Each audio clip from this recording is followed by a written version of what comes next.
Добар ден. Ви благодарам што бевте трпеливи до сега е веќе 4 часот скоро. И малку ми е незгодно што останав на крај, бидејќи многу изслушав, а малку се изгубив мојата мисла првична што сакав да зборувам. И некако мислев дека ако ги изслушам сите, па ќе добијам и некоја друга инспирација. Сепак ќе се задржам на моето со некои мали така влијанија од сите овие говори денеска тука што ги слушнавме, сите заедно. Јас се викам Дијана Тахири. Моето моминско презиме не е Тахири, туку е Јумеровиќ. По некои светски стандарди или македонски или било какви, јас сум по националност албанка. Низ целиот живот, значи, ми се провлекувало презимето Јумеровиќ, не знаеле што сум, бидејќи било на Вич. Јумеровиќ останало или се претворило од презимето Имери. Не сакав да биде ова лична приказна, меѓутоа сакам да се надоврзам на нешто друго. Од презимето Имери, кога во времето на Српското кралство им ги менувале имињата на Вич. Во Македонија, ако си бил албанец или нешто друго, си морал да бидеш на ски заради бугарите, така, колку што знам јас. Така што цело мое семејство се презивало Јумеровиќ. И сите мислеа дека сме, дури и кога ќе ми го слушне името Дијана, како се викаш, Дијана Јумеровиќ. Во средно училиште ме вика Јурумлевиќ, бидејќи им беше поблиску тоа Јурумлевиќ на српско, по-звучно им беше, полесно го изговара. Во средината на 80-тите кон 90-тите, моите родители, накај 90-тите така, родителите и цело семејство веќе можеше да се промени. До тогаш зачудо, ако не сте знаеле, не можеше да си го смениш името, ќе си бидеш Вич или Ски или што сакаш да бидеш. Од тие понудените опции, освен не тоа твоето. За да се објасни ова, значи треба да одиме уште многу по наназад. Мислам дека тоа ќе го оставам за пишаната верзија, зашто е веќе многу доцна. Така што јас не доживеав никогаш да си го имам презимето, тоа вистинското, затоа што после се омажив и нели како што иде традиционално не се ни помислев дали да си задржам мое презиме лично моминско, па да го додадам другото или само едното. По автоматизам си го прифатив тоа другото презиме, така што мене ни еднаш не можев да слушнам некого или да се слушнам себе да се кажам јас се викам Дијана Имери, на пример. Но тоа па нешто не ми запречи јас да се чувствувам или да не се чувствувам повеќе ова или тоа, бидејќи во моето семејство, ќе кажам сега јавно, неколку од моите колеги, мои многу блиски пријатели знаат дека јас имам мешано потекло, значи баба од некоја друга етничка заедница, дедо од некој друг, татко и мајка од една иста, татко малку мешан, мајка малку мешана. Така што мене нешто не ми било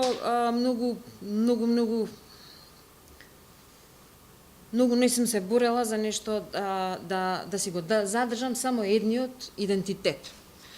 Но секогаш сум се борела кога едниот од тие идентитети некој ми го напаѓал за не знам зашто. Значи има секогаш некој на кого ќе му запречи тој и тој или тој другиот идентитет.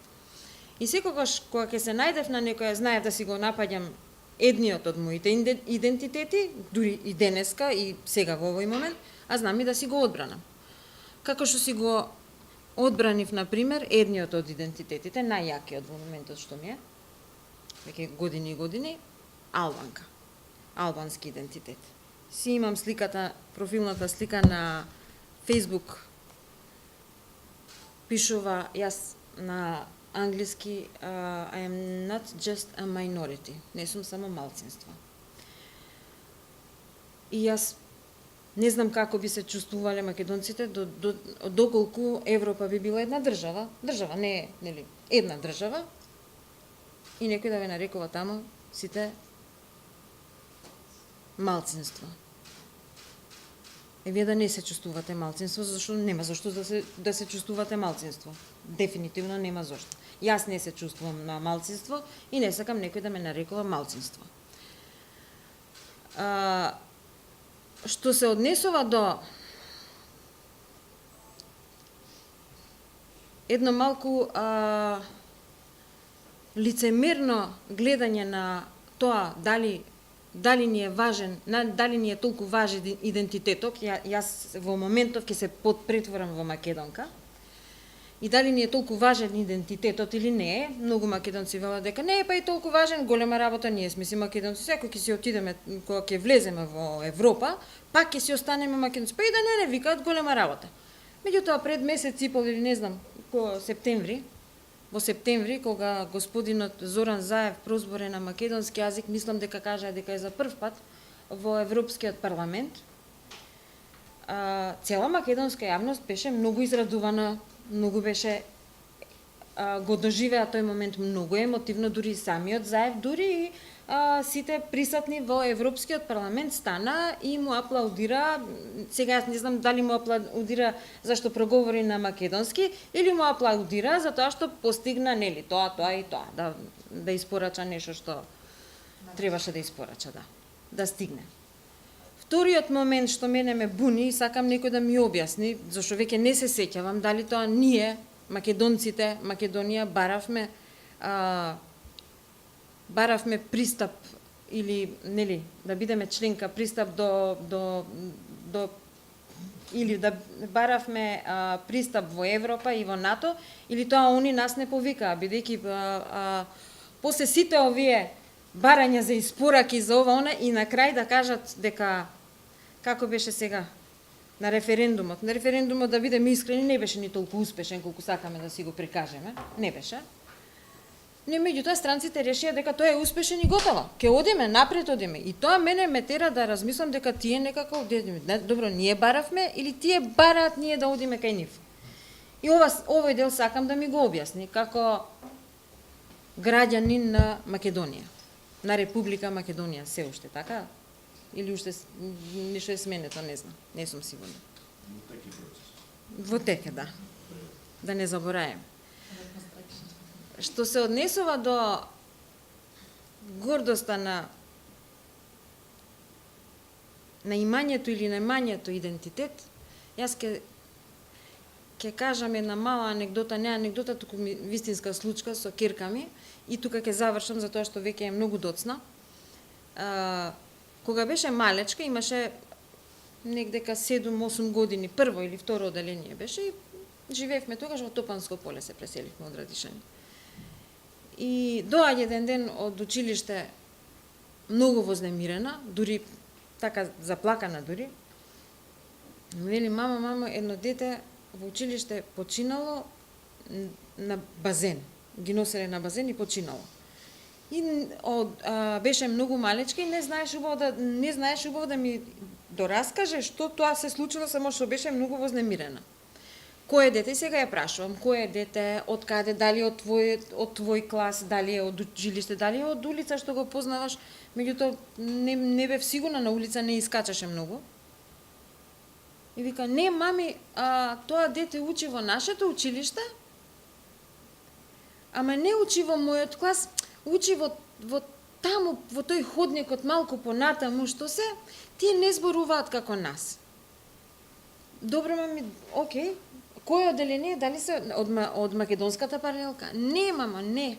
Да, од македонската, ама не е македонец. Таа не знаеше да каже дека детето е ром.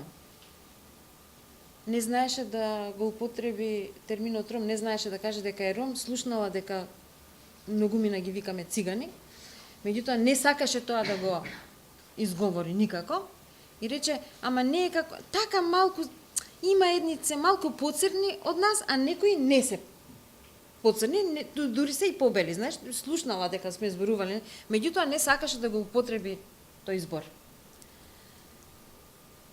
И мене тоа многу ме израдува.